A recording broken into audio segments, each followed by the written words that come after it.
Flow process ચાર્ટમાં આપણે જોયું કે જે ઓપરેશન મશીન શોપમાં થયા છે એમાંથી જેની તમે સ્ટડી કરો છો એના તમે જે પણ પ્રોડક્શન લાઇનના જે પણ સ્ટેપ્સ છે એને ક્રમિક બતાવવાના છે, એના વિશે ડિટેલ લખવાની છે અને એની માહિતી દ્વારા તમે જે ફેરફાર કરવા હોય પ્રોડક્ટિવિટી વધારવા માટે એ કરી શકો છો. તો ફરીથી બીજું એક એક્ઝામ્પલ લઈ લઈએ ફ્લો પ્રોસેસ ચાર્ટનું. તો અહીંયા અલગ ટાઈપ મેં કીધું ને અલગ અલગ રીતે બતાવી શકાય છે. લાસ્ટ ટાઈમ આપણે બુકમાં જે પ્રમાણે તમને આપ્યો છે એ પ્રમાણે જોયો. હવે જોવાનું છે કે ફ્લો પ્રોસેસ ચાર્ટ આમાં કઈ રીતે છે. તો જોબ ડિસ્ક્રિપ્શનને હું આપેલું છે ઓલરેડી, બરાબર છે.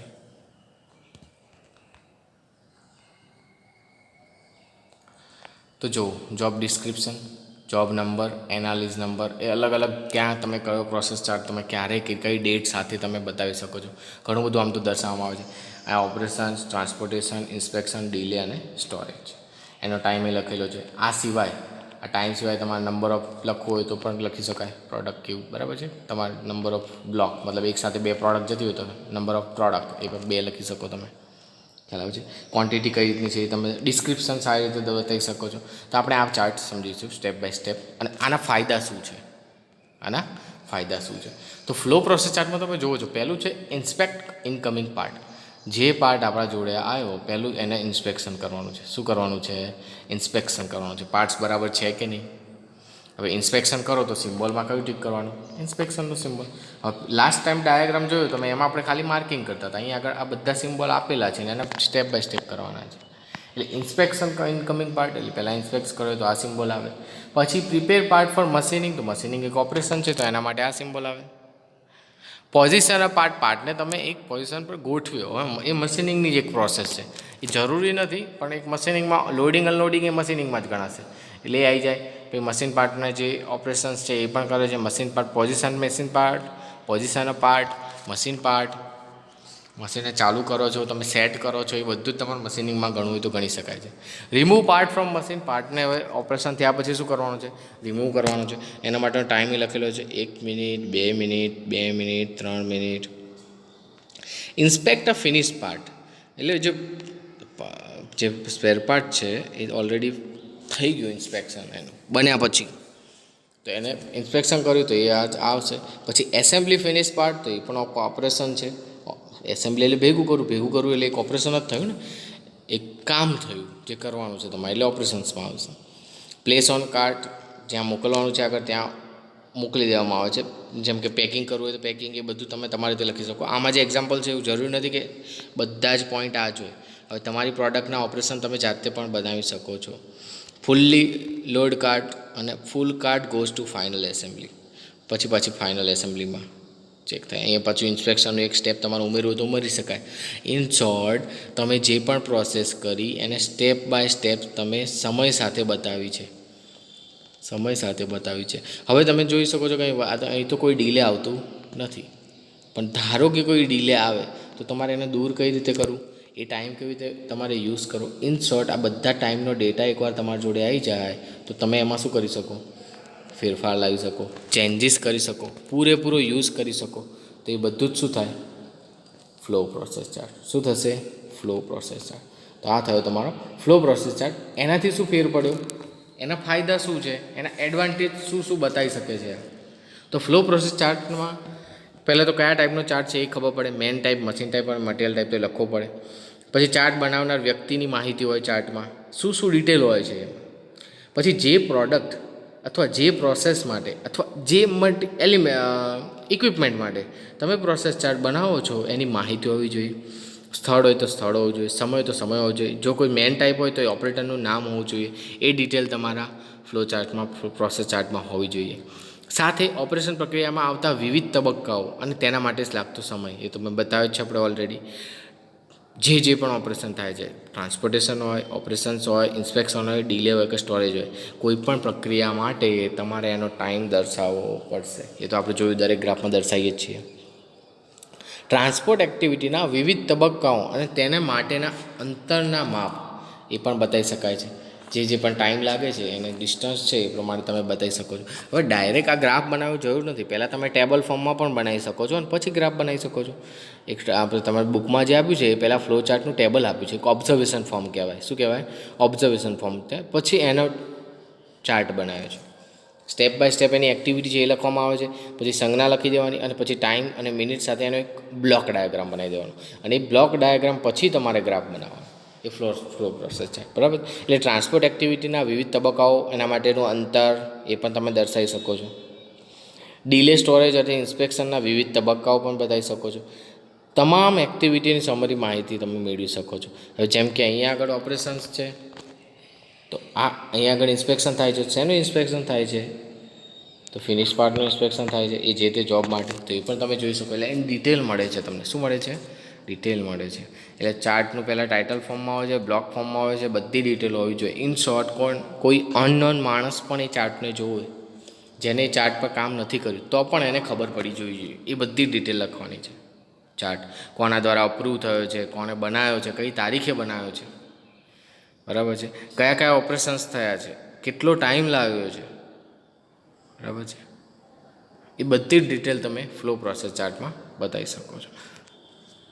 તો આ ફ્લો પ્રોસેસ ચાર્ટમાં આટલી ડિટેલ હોવી કમ્પલસરી છે. શું?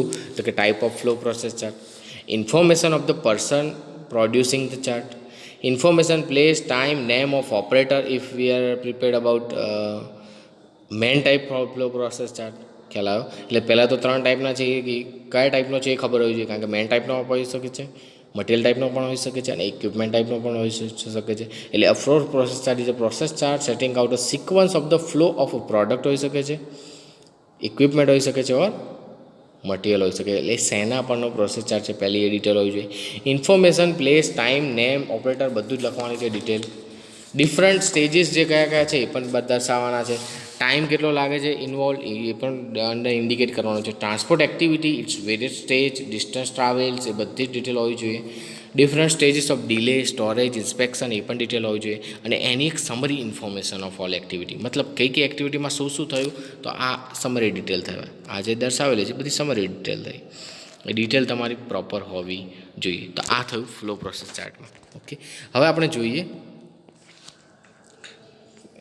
કે જે મેન જે આઉટલાઇન પ્રોસેસ ચાર્ટ અને ફ્લો પ્રોસેસ ચાર્ટમાં જે ડિફરન્સ છે એ પૂછાઈ શકે છે એક્ઝામમાં, કે state a difference between outline process chart, flow process chart, operation process chart or flow process chart.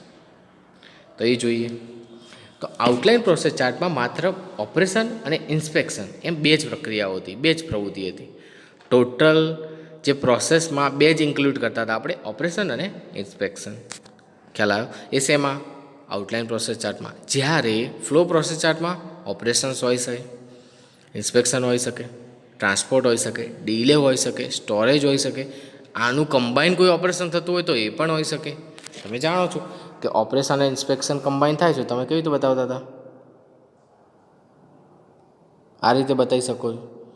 Transportation અને ઓપરેશન એક સાથે થાય તો આ સિમ્બોલ તમે એ કમ્બાઈન કહેવાય, એ કમ્બાઈન ઓપરેશન સિમ્બોલ. તો એ કમ્બાઈન પણ તમે ફ્લો પ્રોસેસ ચાર્ટમાં બતાવી શકો છો. મતલબ આઉટલાઇન પ્રોસેસ ચાર્ટ, ઇન્સ્પેક્શન ખાલી આઉટલાઇન પ્રોસેસ ચાર્ટમાં જોવા મળે છે. ફ્લો પ્રોસેસ ચાર્ટમાં આપણને inspection, operation, transport, delay, storage એ બધા જ પ્રોસેસ દર્શાવવામાં આવે છે. હવે અહીંયા આગળ સિમ્બોલ બતાવેલા છે આઉટલાઇનનો, તો એ સિવાયના જોડે ટ્રાન્સપોર્ટનો તમને ખ્યાલ છે. આ બધા સિમ્બોલ આગળ જેને ના જોઈ શકે છે લેક્ચર્સમાં. ડીલેનો ડી, સ્ટોરેજનો ખ્યાલ આવે છે. એટલે પ્રોપર સિમ્બોલિંગ તમારે કરવું પડશે. ટ્રાન્સપોર્ટેશન, ડીલે, સ્ટોરેજ આમ જોવાનું છે તમારે. અમારું પેજ આમ છે એવું સમજી લેજો, ત્રાસું ના કરતા તમે. Transportation, delay, storage.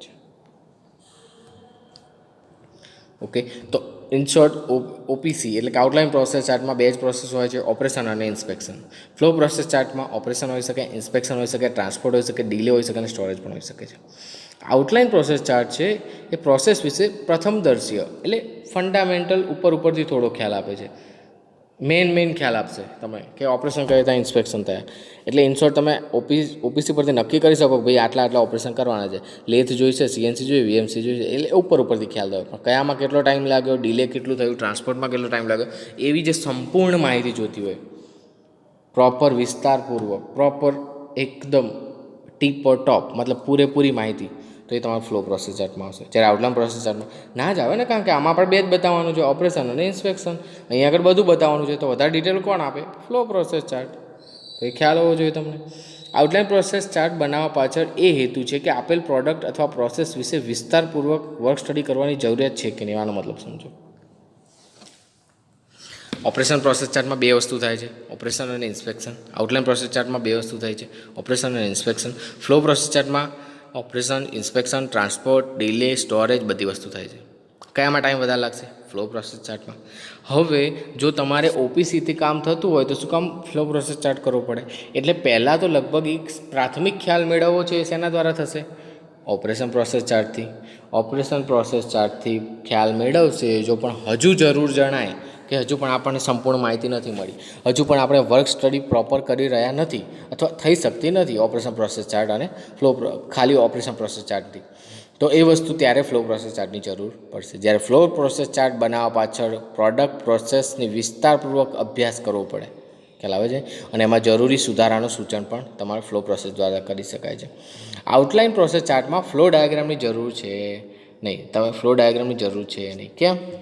કે આપણે તો જોવાનું છે કે ટોટલ ઓપરેશન્સ કેટલા થાય, ઇન્સ્પેક્શન્સ કેટલા થાય. ફ્લો ડાયાગ્રામમાં ક્યાં ટ્રાન્સપોર્ટેશનની આવે છે? ના. તો ફ્લો ડાયાગ્રામની ક્યાં જરૂર છે? વર્કશોપમાં અહીંથી અહીં જયું એવું ટ્રાન્સપોર્ટ એવું કેમાં બતાવી શકાય તમારે? ફ્લો પ્રોસેસ ચાર્ટમાં. એટલે એમાં જરૂર પડશે ફ્લો ડાયાગ્રામની. શેની? ફ્લો ડાયાગ્રામની. તો આ થયો એક બીજો એક આઈએમપી ક્વેશ્ચન કે જે પૂછાય છે કે difference between operation process chart and flow process chart. ખ્યાલ આવ્યો? એટલે ફ્લો પ્રોસેસ ચાર્ટના બે એક્ઝામ્પલ તો જોયા, ઓપરેશન પ્રોસેસ ચાર્ટનો પણ એક એક્ઝામ્પલ જોયા, બીજા બે બતાવેલા મેં. હવે સમજી લો આ બધું કેમ કરીએ છીએ, આ ચાર્ટને બનાવવાનું. તો આપણે શું કરીએ છીએ, આને એક જે પ્રોડક્શન સિસ્ટમ છે એની પ્રોડક્ટિવિટી વધારવી છે, એનું એક સ્ટેપ છે વર્ક સ્ટડીનું. પહેલું છે સિલેક્ટ છે, બીજું છે રેકોર્ડ છે. શું છે? રેકોર્ડ. SREDMD મેં કીધું હતું એક્ઝામાઇન, બરાબર? એ મેં આખું સ્ટેપ ચલાવેલું છે તમને ઓલરેડી, SREDMD.